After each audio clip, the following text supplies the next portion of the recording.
In a parallelogram ABCD, diagonal AC measures 34 centimeters and the perpendicular distance of AC from either of the vertices B and D, this is B and this is D, R is 12 centimeters.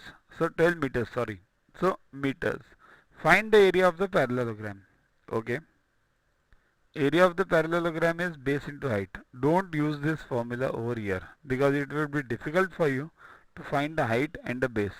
Use the simple theory. There are two triangles in this, ABC and ADC. Okay. So area of parallelogram equals to area of triangle ABC plus area of triangle ADC. Find each one separately. So area of triangle ABC is what? Half base into height. What is base? 34. Half into 34 into 12.